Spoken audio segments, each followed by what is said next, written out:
In this episode of The Growth Engine, I'm joined by Jeremy Laight, a marketing leader with over 20 years of experience across financial services, fintech, and global brands.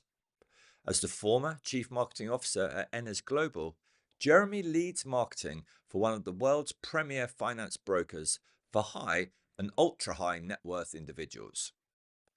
Beyond his current role, Jeremy has held leadership positions at big corporates like Bupa, Crown Worldwide, and NatWest, as well as fintechs like LendInvest and Travelex, where he has driven marketing transformations, brand positioning, and customer experience strategies.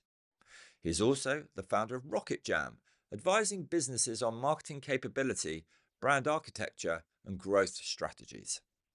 Today, we'll explore how customer experience, Net Promoter Score, and advocacy drive sustainable growth, and why marketing should be at the heart of customer experience, and how businesses can balance brand building with commercial impact. Jeremy, welcome to the podcast. Thank you for joining us today.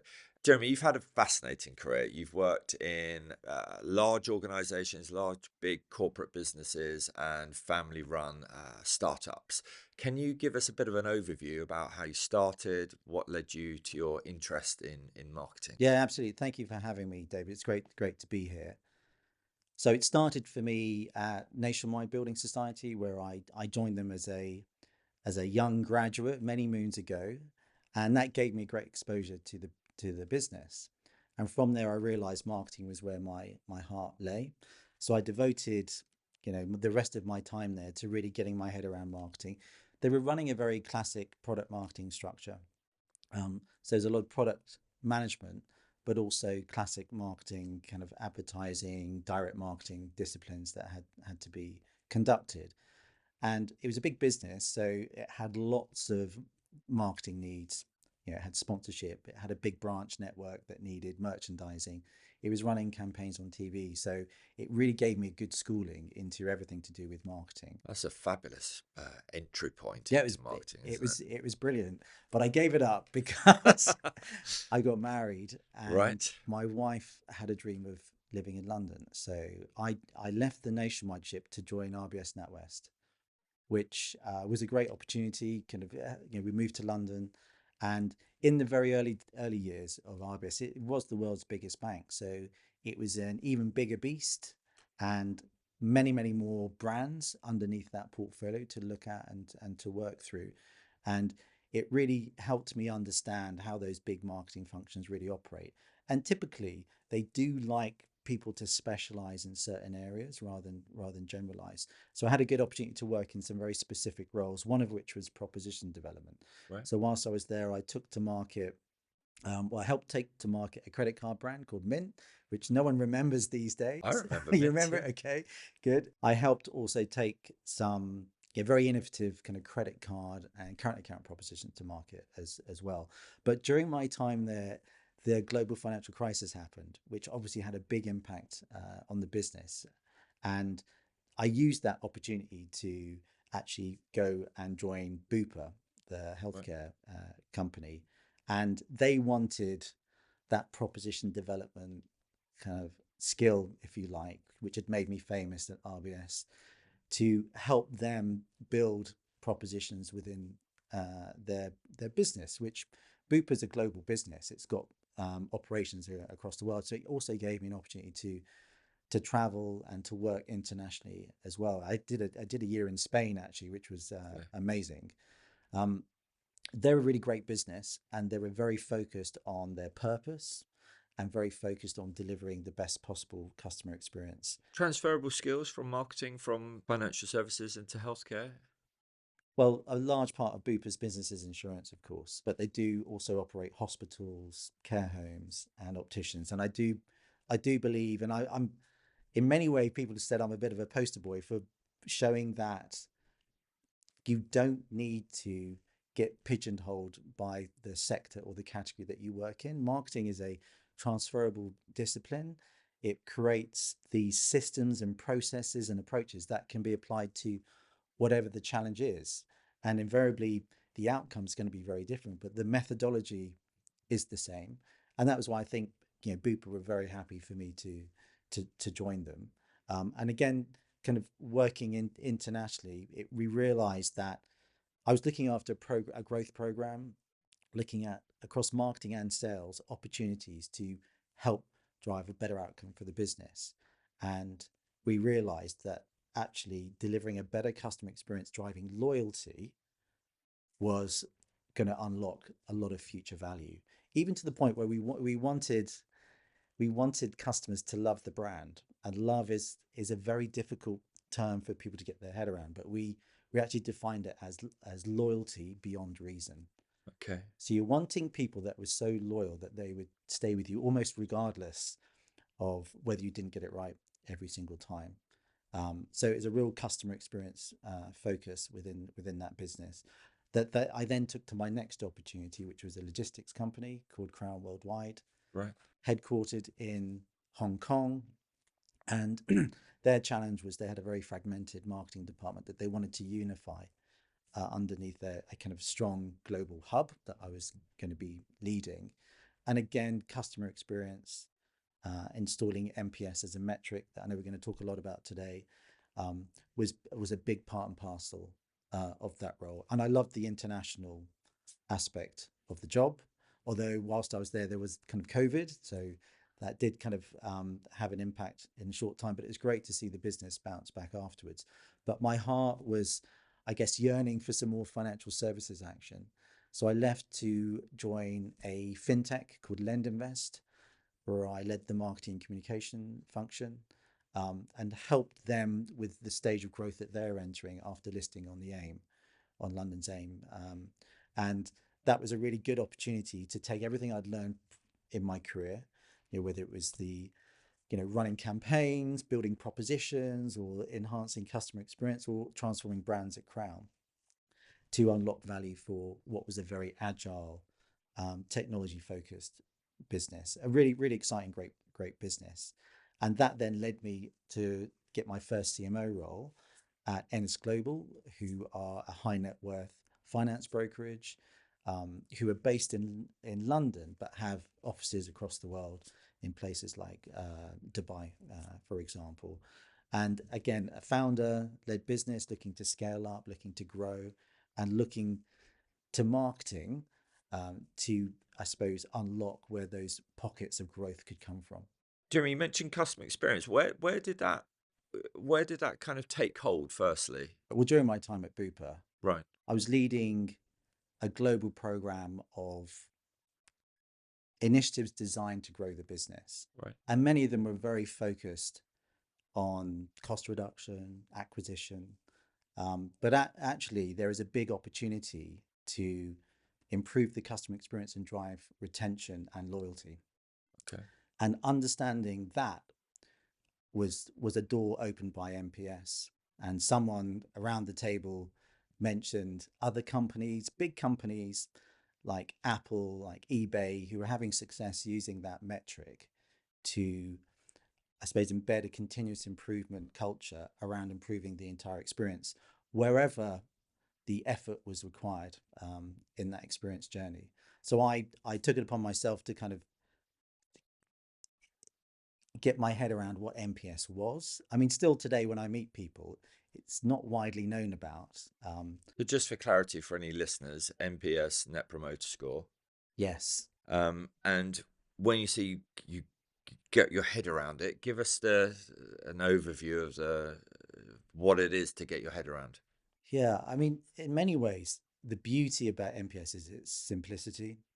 It's a two-question process to understanding the advocacy of a customer following an experience or an interaction with your brand. Okay. Many companies use customer satisfaction surveys to ask a customer or client to evaluate their experience with them. And typically these surveys are really long. They go very, very deep, and often they're never completed because they take too long. They do seem to more serve a a department looking for a huge wealth of data. But actually, sometimes those surveys, they unlock maybe two or three ideas. And if no one's completing them, you might not get any insight at all. Yeah. NPS is designed to be completed quickly, um, and to identify really through the second question, which I'll talk about in a moment, what is driving the response to the survey. So it centers on a single question, which is designed to ask the prospect to evaluate their experience by asking them to rate it on a scale of 0 to 10 based on their likelihood to recommend that company to a colleague or a friend or family member. Right. So very simple. And I'm sure people have received these surveys all the time. And then once you've given your score, 0 to 10, the follow-up question is simply, well, tell us why you chose that score. The principle being that the respondent will choose the single most important factor that was in their mind when they were giving the score to that experience. And then that shows to the person reviewing the scores what the potential driver of the score was. And if you magnify that across lots of responses, you can start to get some really exciting data that can help you understand, well, what's driving exceptional experiences, but also what's getting in the way that's causing the bad experiences. Is there a volume of data you need in order for it to be credible? It's a really good question because in some smaller business, it's very, very difficult to get scale, but it's the same, I suppose, statistical coherence that you would apply to any research. I asked that, I guess, because I know in qualitative interviews, which is a sort of mixture of qual and quant, really, isn't it, in a way, because you're asking them for an opinion. I know statistical significance in qualitative could be 14, 15 responses, whereas quant, if you want to have statistical relevance within 95% accuracy, that totally depends on the size of the addressable market. So I wondered if if there's a similar thing that you've come across, or if it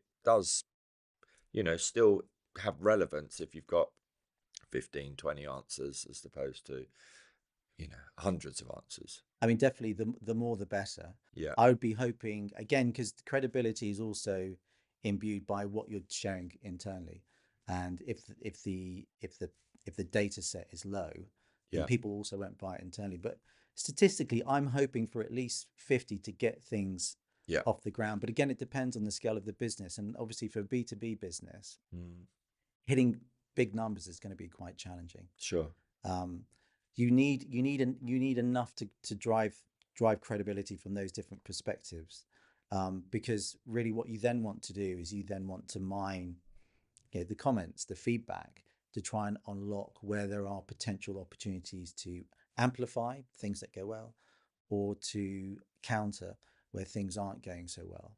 But I think the brilliant principle of it is that it spits out a number, Right. a score, the net promoter score that you can use to evaluate progress month on month, quarter on quarter. Which again is, if you can't hit those bigger numbers, you can extend the survey over a longer period of time. So it's very, very much dependent on the business, I think. The reason why I looked at it and we were looking at it was because customer satisfaction, there are some doubters over how commercially correlated that is to revenue and growth of a company. So there are lots of instances where someone might be highly satisfied after an experience, but it doesn't change their attitude or their perspective on the company or their propensity to recommend. A really good industry to look at from this perspective is hoteling. And often when people are traveling and they're staying in a hotel for the first time, they are looking for social proof as to why that might be a good place to stay. So they'll be looking at review sites online. They'll be looking at what other people have said about that experience. And that social proof is great and valuable because it can cement the decision. But from a company perspective, it doesn't always link back to revenue. Whereas with NPS, the founder, Fred Reichheld, worked with Bain and Company, who are a US consultancy, to form it. They did lots and lots of work that figured out that companies that do well from an NPS perspective outperform those that do less well. Okay. So there is a commercial correlation there. And it came down to trying to identify the promoters of the experience, who are people that on that score I mentioned rate their experience 9 or 10, So it's not people who rate 5 and above, Yeah. it's people that rate 9 or 10. So the bar is very high.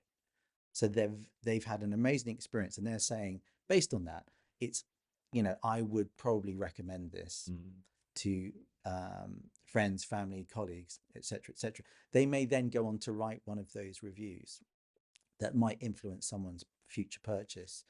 Of course, the counter of that is that people who are unsatisfied, we call them detractors in the world of NPS, who score 0 to 6, they're very Zero like to 0 6. to 6. So it's quite deep. Yeah. Um, and the principle is, if you've had a subpar experience, you're more likely to talk about it. So it's more of a concern to the business. So again, if you stay in that hotel and it was terrible, and you're speaking to a friend, how was your weekend? Yeah. You're probably gonna whinge about that experience, and then the likelihood of someone of that person to go to that hotel is extremely low. So it does really force you to focus on the people that really love the experience and the people that really dislike the experience. And the people in the middle, we call passives. They score the experience 7 or 8. They're ambivalent. They're unlikely to whinge, but they're unlikely to show the love, to their friends and family, or write reviews about it. At Bupa, when you first came across it, how were you using it there within the business? Well, we're using it primarily as a brand metric because it's designed to unlock or uncover a customer's propensity to recommend, or advocacy for the brand. And advocacy is a proxy for trust. And that's a really valuable brand metric. So we were measuring that, and you can compare that to alternate brands. There is some challenge sometimes in terms of comparing, especially if you're comparing across geographies or markets or industries. But it does give you a benchmark and how you're performing against your peer group. So that was where it started. But when you're looking at a typical experience, um, using it as a brand metric, you're asking them to evaluate that experience in its totality at the very end. And Yeah. sometimes you might be asking that question months after they've had that experience. Sure. So their powers of recall might be affected. But if you look at that experience, what we then wanted to do is to drill deeper, to break that experience down and really identify, well, what was really going on from stage to stage that could be affecting the outcome. So it's a very simple way of looking at it is every every business probably has broken their customer experience down into a number of different sections. We were calling them episodes. So lots of different episodes that basically go into creating an entire experience for a customer. If the first couple of episodes don't go according to plan, Yeah. it's very likely that the customer, the client, prospect might exit that process. Or if they do complete it, they might not be genuinely happy. And some businesses I've worked with, they every customer when they buy something typically has a bit of a wow. It's almost like a a self-diagnosis of the experience. Well, of course I made the right decision. Um, Sometimes within that first year of that relationship, they can walk away, and that's obviously very expensive for a company. And ensuring that then what happens after that completely marries up with the first couple of episodes is really important. So going a bit deeper, one of the experiences that I was looking at had a sales episode where they were speaking to a sales agent, talking to them about everything that they were going on to to receive and to benefit from. However, once that had completed, what the customer care team were delivering was slightly different. It wasn't matching their expectations, and that was creating a little bit of uncertainty that was undetected in the brand measure. But because we, after that onboarding call, we put in an NPS question, we were able to understand actually how did that episode go, Yeah. and based on the feedback, make any changes to change the course to try and improve that year one retention, which was a big impact on the bottom line for the business. It's fascinating. I've got a neighbour of mine who is just about to is going through the process of switching his car.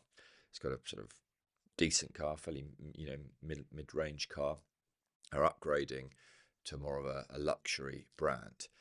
Gone to a dealership, had a really poor experience with the dealership, and he's talking to me. I do rugby coaching with him, and he's saying to me, "I'm so disappointed because I'm used to this great dealership from this mid-market brand, and now I'm getting, I was expecting a real lift up, and he's just, that's exactly the case, that the brand probably had no idea of that. Yeah. But were you to have this in place, you would catch that moment. I don't know how that impacts an individual client, but at least the business would know. Yeah, people really value, what their friends and colleagues, people they trust, tell them about their experiences with brands. Yeah, Um, as I say, they even trust reading the reviews online. So it's something that's been written by someone who's had an experience that they're looking to gain or benefit from themselves. It's super powerful, and in many ways, it's really really obvious. yeah, But often it's overlooked, and as I say, the likelihood for someone to recommend a company is commercially extremely valuable, because in a way they are promoting and advertising your company in a way that's much more based on trust yeah. than relying on people seeing an advert, for example. How did you describe it? It's a proxy for trust. Advocacy is a proxy for trust. Is that what you said? Yep. So that are in financial services, which is growth engines, very much focused on financial services marketers. Financial services has been consistently at the bottom of the Edelman Trust Barometer for as long as I remember reading about it, which is probably about 15 years. And last year, as a sector, it came off the bottom. We're now second bottom. Um, but clearly, the industry as a whole, and with all within the niches of what makes up financial services, in many industries, clearly trust is something that we need to get better at probably measuring, but also improving that relationship with our customers. So, in your experience, I know that you learnt about it at Bupa, but there are other businesses that you've taken that into, some of which are FS, and some aren't. But can you sort of expand on how you've taken that into what you learnt there into other roles?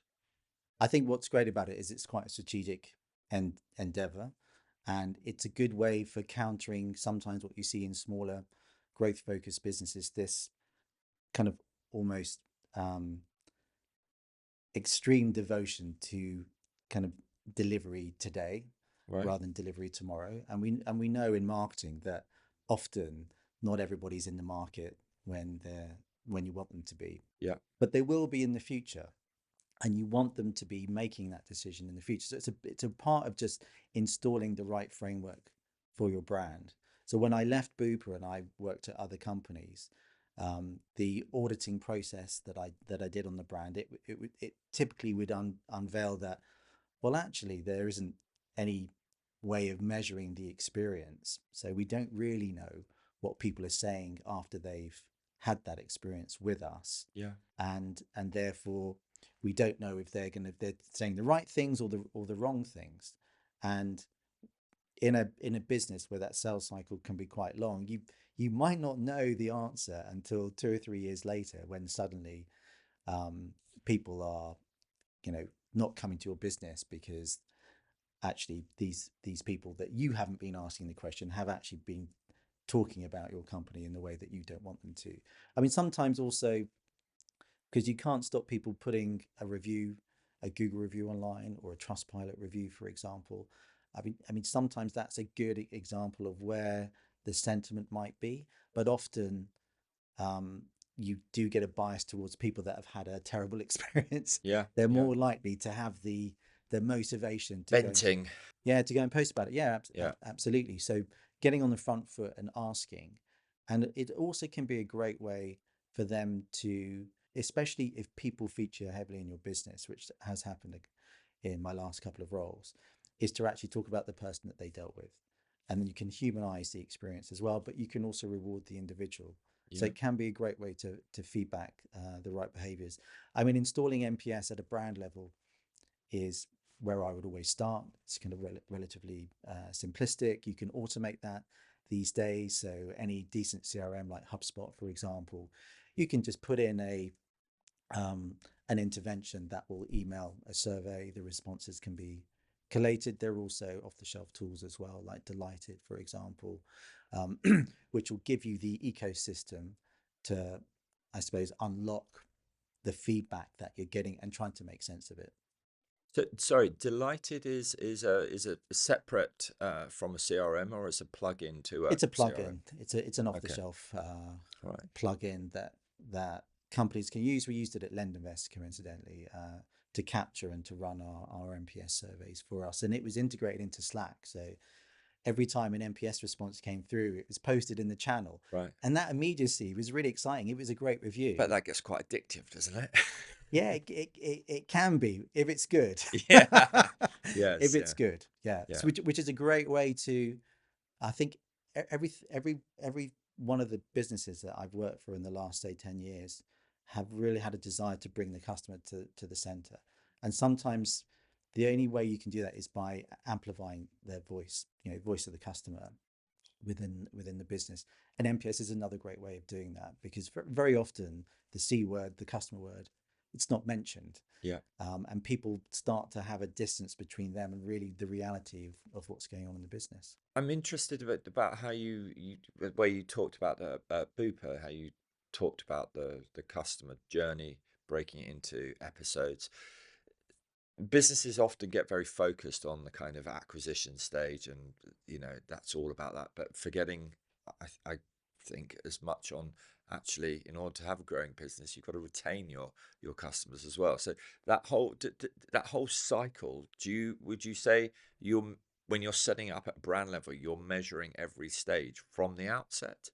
You've got to remember that there is going to be wear out with a client who's being asked uh, a NPS question at every step of the stage. Yeah. So I would typically advise a company to figure out where it matters most. Where is the moment of truth in that experience? And it will differ based on the business. Presumably the time of the life cycle as well. If it's a long customer life cycle over several years, then you can probably have Yeah, a few more in there. absolutely. So a great example is like a mortgage renewal automation. So someone takes out a fixed rate mortgage that lasts 2 years.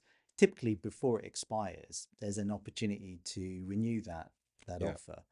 Ensuring that that experience goes well is a great place to start when you're trying to improve a retention metric, for example. So I think you've got to ensure that the foundations don't become unwieldy for the customer and the client, because there is wear out. And I think that is a challenge that NPS faces as any survey mechanism, which is you're completely dependent on people being bothered to respond and to complete it in an authentic way. Even if it takes only a few minutes, sometimes people just aren't interested. So you've got to try and find a way to ensure that people care enough, to give you what you need in order to make the improvements. Let's cut to the chase here. What we're really looking at doing is, we obviously want a lot more nines and tens in our data Yeah, that come a back. lot more. Yeah. So if we're in the game as marketers, as helping our clients grow their business, how do you use that data to start securing more of the nines and tens, encouraging the word of mouth, encouraging the referrals? Yeah. It's a great question, and I'm probably not going to answer it straight away. Okay. Because I think if you have lots of detractors, people scoring you low, I would always start there first, Okay. because you're never going to turn a detractor into a promoter if you don't really understand what those expressions of dissatisfaction are that are driving detraction. So focus on fixing those Yeah. and trying to kind of shift them into the passive group. But really, wherever the challenge is, that it's the same principle, which is look at what is driving the score ultimately, and can you correlate that with any other part of their experience to try and really find out what's going to move the needle next time around. um, I mean, when I worked at Crown, which was a logistics company, it's a small story, but it was a great example, was that we found that when people were moving home and the removal company came to them, that there was a lot of trust involved in letting them into their house, and were they going to take care of their possessions, and were they going to really kind of deliver their side of the bargain. And NPS revealed that there was some uncertainty as to when they first turned up, that initial impression, was it strong enough that they're going to take care of my possessions? And a simple thing that we asked the removal company to do was to offer to put a covering on their shoes or to take their shoes off when they entered the property. Um, it was just immediate way of saying, you know, We respect you. We we respect respect your your house. home. We really care about your items, and here's a good example of doing that. So, um, unlocking those sorts of insights can take time, but you can see that in that instance, that was a very small um, micro movement on the experience to change, to make a big impact on people when they were probably at the doubt was highest as to whether the move was going to go well. Yeah, fabulous. I love stories like that. Have you got any more? That's great. Um, I so that's and I'm thinking back again, listening to you tell me these stories. I'm thinking when we moved, I remember doing that, and you're absolutely right. As soon as you see that, something triggers in you, and you're like, okay, that's great, and then you're fine for the rest of the day. Probably if forgive them for maybe if they knock something into the wall on the way down, Well, but yeah, which is a great point, because if you really drill into it, there is a discipline underneath NPS called NPS economics.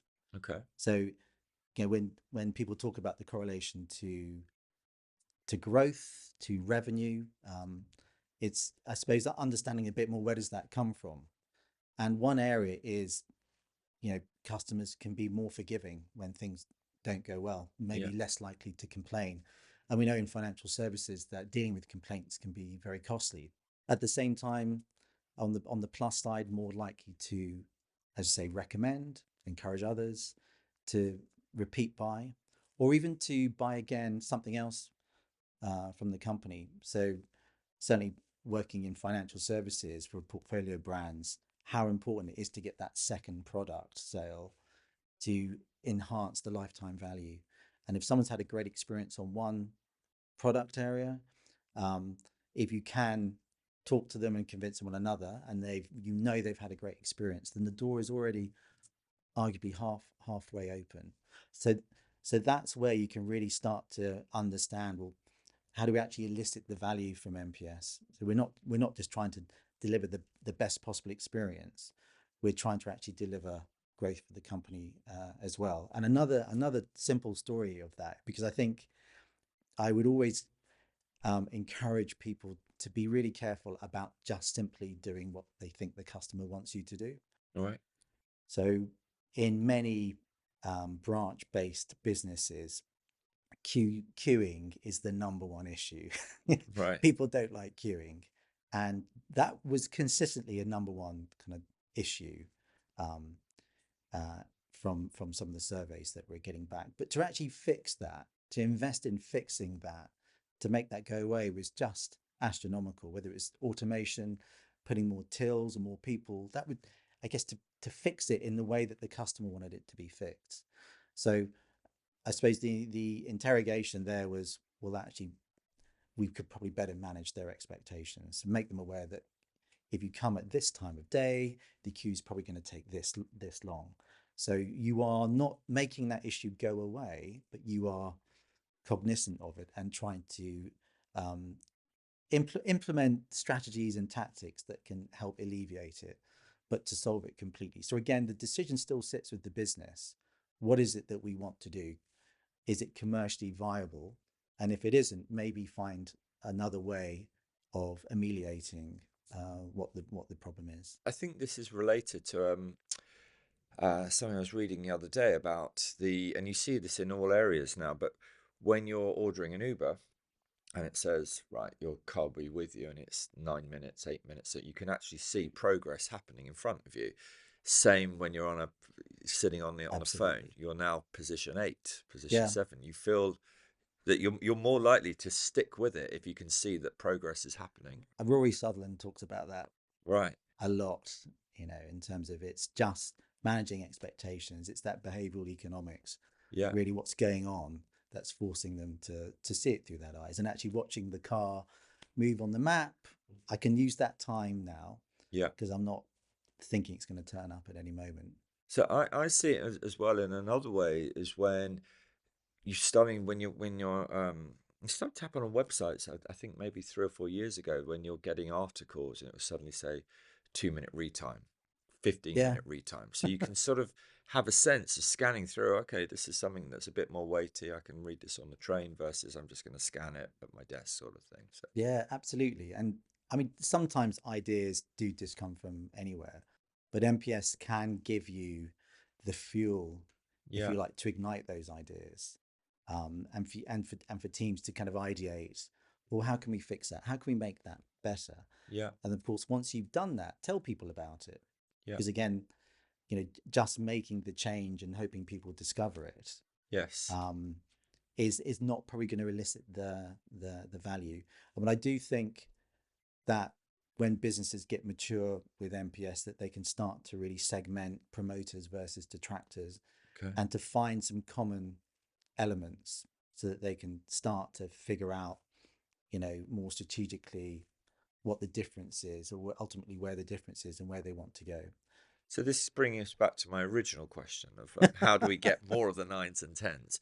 You were saying you've got to start at, reducing the volume of detractors, Yep, really drilling absolutely. into why is that happening. But as you say, as you started to get to more mature in this and started to get more experience, presumably you start to hopefully sort out a lot of that. It's still going to happen, but you've got much more of an understanding in how you as a business can minimize the volume of detractors coming through. We are then still getting into the passives and promoters. How do we move people from being passive to actually a promoter? Presumably, the data will start to indicate to us what are those things, which are those delight moments that actually create that spark of Yeah, memory that people will then go and say, hey, this is a fantastic business. absolutely. So at one of the fintechs I worked at, the process had been improved so much, it was seamless and it was quick and it was fast, and it was clear that when people went through that, that was driving delight. So knowing that, you can then use that within your marketing, within your communications as a proposition element, so that you're immediately talking about something that is we know is a pain point for many people. I think we did some research that I think people felt like applying for a mortgage was more difficult than getting a university degree. People were really scared about it. Yeah. Um, so knowing that people who'd been through the process felt that that wasn't the case gave us some ammunition to actually build a proposition around it and a Yes. marketing campaign around it. So again, you're kind of connecting all the dots there to try and ultimately ensure that you are bringing people on to the proposition that you think is best going to serve their needs. Remember when we spoke a few weeks ago, you told me a fabulous story about an airline, United Airlines, is And that? United Airlines, yeah. Can you remind me of that story? Yeah, absolutely. I often bring it up because it made a huge impact, um, across a number of senior teams when they were maybe struggling to get it, because sometimes a complaint, or an issue, of dissatisfaction can be dealt with very, very quickly, but sometimes there can be cases where they get completely out of control. And the best example that I like to talk about is United Airlines, in the case of, I think it was a musician called Dave Carroll, who was traveling with his beloved guitar. And after the flight, the guitar arrived broken and disheveled, and he was brokenhearted. And he complained to the airline, and he felt that they weren't taking it seriously. They didn't care. They felt like they just wanted to have nothing to do with him. Right. So he took it upon himself to compose a song called United Airlines Breaks Guitars, um, which had this kind of fun video. It's on YouTube if anyone wants to check it out. It's got well over 20 million views. Goodness, just that number alone is scary, isn't it? It's scary, but that got huge amounts of PR. Lots of people started emailing the company complaining on behalf of Dave, and I think in the post-match review, if you like, of the situation, United Airlines stock price fell by almost $200 million. God. So suddenly you've got what looks like a just a one instance of a experience breakdown turning into quite a major stock market event Yeah. for a company. So the scale, that's why I talk about focusing on detractors, because when someone has a really terrible experience, That feels very personal. It's a yes, grievance.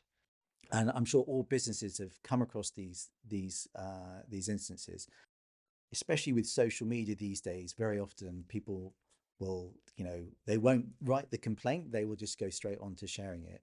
Is, it can get out of hand. So I think trying to prevent that and trying to jump on it, because it can have a big impact on the company's value, um, and a multi-million impact. And that certainly got people caring about NPS Yeah. when I've been in store. So do you use that story when you're going into a company to sort of explain I have done, yeah, and I've the used the importance? video Yeah. Yeah. because it's quite good fun, and there's a number of write-ups online about the impact, and it just so happens that it just brings to life how, you know I mean, I suppose what I would want to say is that every company isn't going to get it right every time, No. and often it's how companies react and respond in those moments that is where the secret sauce needs to Yeah. be spread. And presumably that could have gone another way, couldn't it? If whether Dave would have been inclined and just to say, actually, they broke my guitar and they treated it so well, I'm going to write a song about it. It probably wouldn't have the same impact. But I think there are occasions where, something has gone wrong in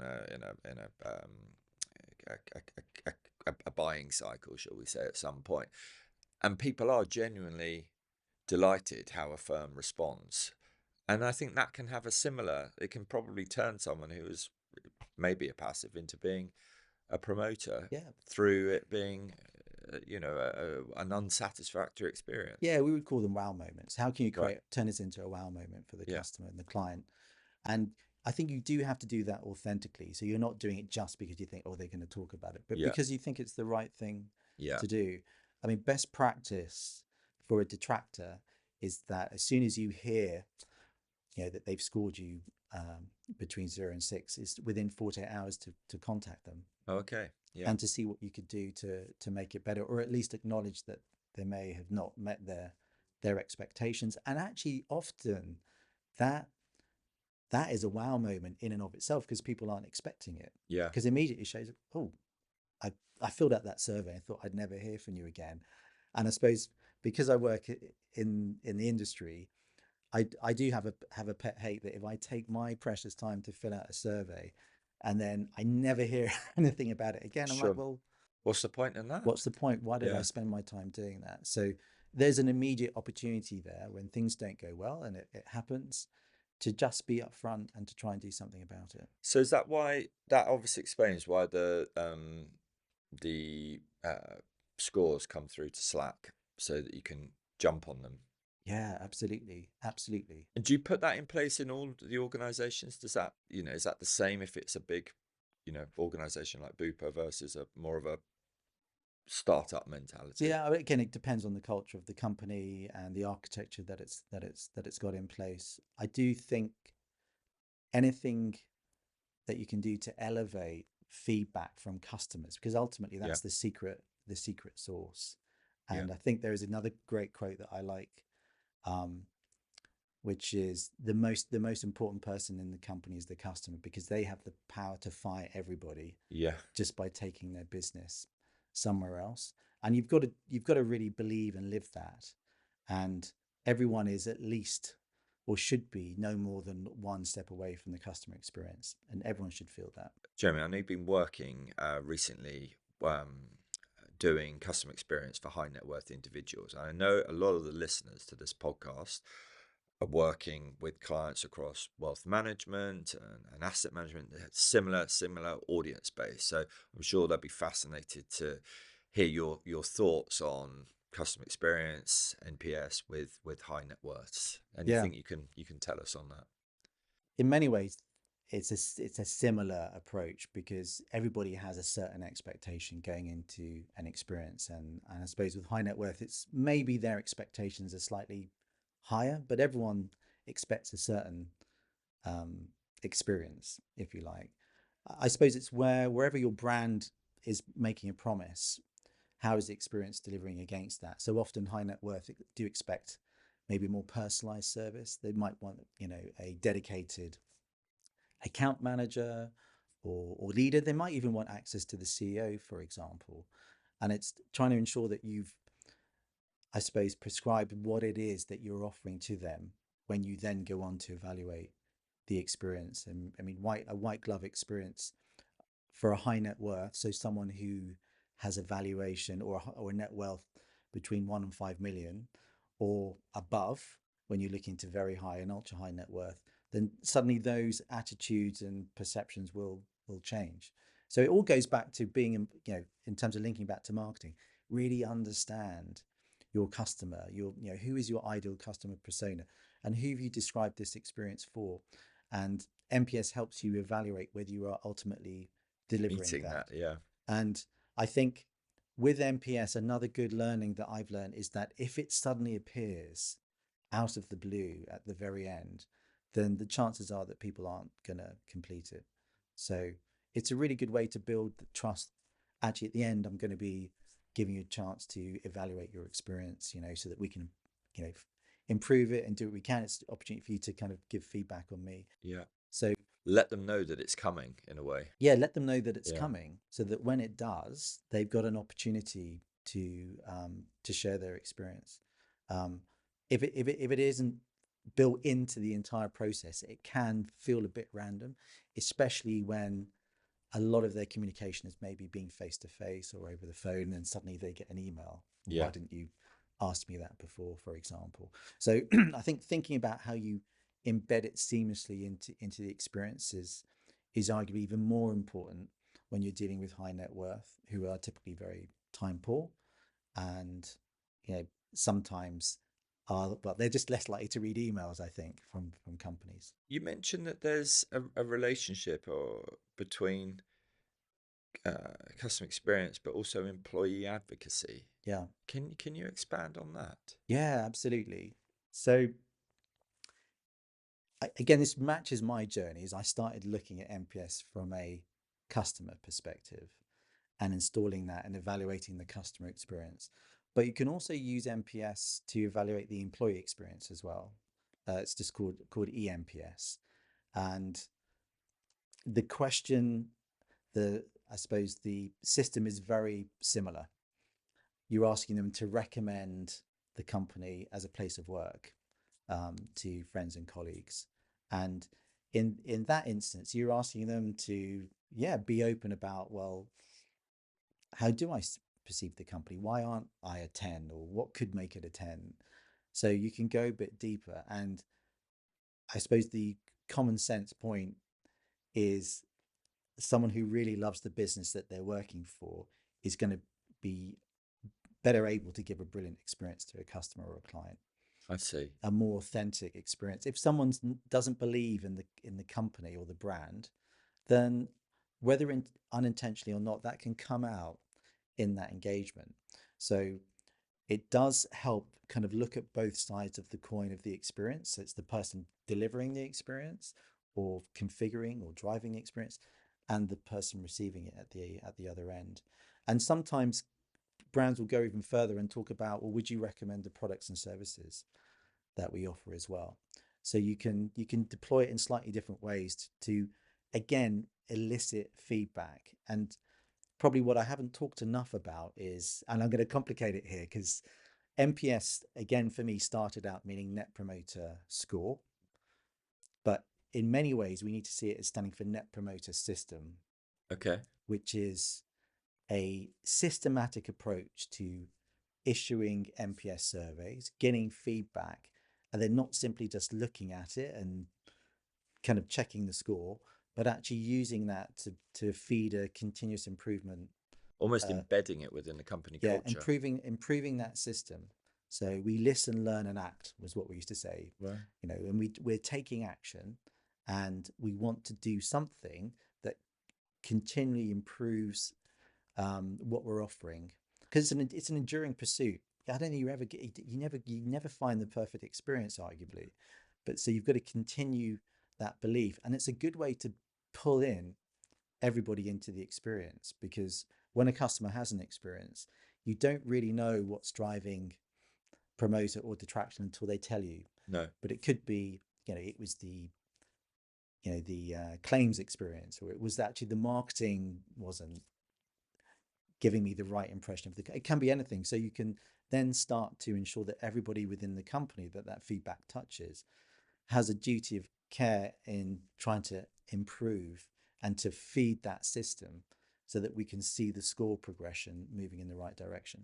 The podcast that we're on now is called The Growth Engine, and Yeah. it's about how marketing can actually play that role to support the growth of the business. For listening to what you're saying about switching understanding from net promoter score to net promoter system, your belief, and certainly from what I'm understanding, is that you fundamentally believe that this is at the heart of becoming a growth engine. Is that a fair comment? Yeah, absolutely. It's part and parcel.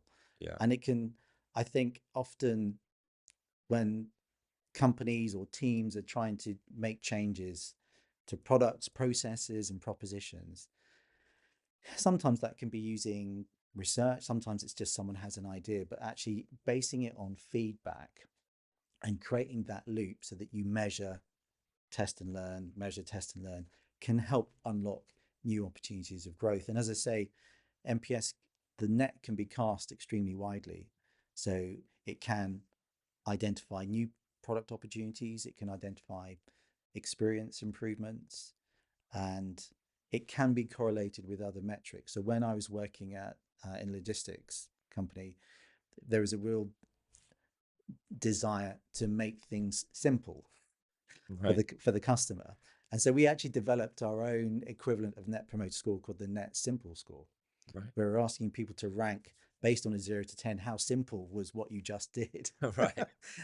And again, it was because it was really pointed, it was really focused on what they considered to be simple. It helped us really identify small things that we could go on to unlock. And of course, if someone rated an experience as simple, they were very likely to rate it as a high NPS. Yeah. So those two metrics were really well correlated. So again, it helped us build this systematic approach to generally trying to make things better for the customer. To summarize your knowledge around this, which is fascinating, if people are looking to go, okay, I think we could do with this in our businesses, whether those startups or larger corporate entities, what would be the advice that you would say? Here's the best starting point to how to put the system in place. Yeah. What do you need to do? Do you need to bring champions in first? Do you just need to roll up your sleeves and get started? What would you suggest? Firstly, do some research on what NPS is, how it works, and try and point it at a problem that you know already exists in the business. Okay. So where there might be a lot of companies typically have their experience mapped out, and they'll be aware where there might be some leakages. Something's not going right. So lots of people seem to drop out or walk away at that particular point. So in a way, you've got a ready-made problem that you've got a solution that might help you diagnose the cause of it, and you can start in a really small way, um, by simply asking the question of people going through that process. And it can, as I say, can be relatively cheap to implement, whether you're using your CRM's capability. I say there are dedicated apps, or you can just use, I mean, even tools like SurveyMonkey have NPS surveys kind of configured. So you can do it relatively cheaply. But I would say if you're going to do that, always start by building a team who can help you with it, because as mentioned, there's nothing worse than surveying customers without an intent to do something with the feedback that you Yeah. receive. Sometimes Listen, learn, act. listen, learn, act. Always take action. And as I say, if a customer hasn't had a great experience, then you want there to be resource and desire internally for someone to reach out to that customer. Yeah. So again, I would want those things to be in place before we did anything. Yeah. And depending on how big you want to start, will probably depend on how much engagement and buy-in you need from the rest of the business. But often with these things, start small, start to make some tweaks and some changes, or to help diagnose an existing problem and start to share that internally to kind of marketing internally, the marketing effort, um, and build a kind of consensus of the willing. Having said all of that, I mean, NPS isn't a small discipline. I mean, companies like Apple have used this to enhance their in-store experience. I mean, it's very well established in lots of big businesses. So in many ways, again, getting those case studies, which there's lots on the internet, can also show actually other companies have succeeded with this. So why don't we give it a try? So I wouldn't be put off by thinking it's difficult or onerous. No. Typically, where there's a desire to make things better for the customer in a customer-centric business, then the door is already open for making it happen. It's been such a insightful conversation. I've learned a lot about it. I'm wondering if there's, when you think back to your time at Bupa, when you first started getting interested in this subject and wanting to know more, was there a sort of dynamite resource or book that you remember going to, or that you would encourage people to go and look at, or a site? Or there was the Net Promoter book written by Fred Reichheld that we actually gave to all the leaders in the business. Okay. That was a really good explanation of the discipline, the commercial correlation, which is really important, and also some of the case studies. But a lot of that content is available online, and you can go to Bain & Company's website. There's a lot of resources there. Just type in NPS, and as I say, most CRMs, survey tools will have NPS within their toolkit, and will have resources and data that you can access to, I suppose, to understand more about it. And probably the next time you see a survey asking you, will you rate this experience 0 to 10, you'll know where it's coming from. Yeah. And that's why it's important to fill those things out, because if you don't, things will never change. No. And I'm going to be very disappointed if I rate it lower than a 6 and I don't get a phone call within 48 hours as well. Yeah. Jeremy, thank you so much for taking the time today. It's been, great discussion. I've learned a lot. I'm sure everyone else listening has learned a lot as well. So thank you very much. No, thank you for having me, David. Really appreciate it. Cheers. Thank you for listening today to The Growth Engine. If you enjoyed this episode and like to hear more, please do subscribe wherever you get your podcasts from, and follow us on LinkedIn for regular updates, or on hubagency.co.uk. Thank you, and see you next time.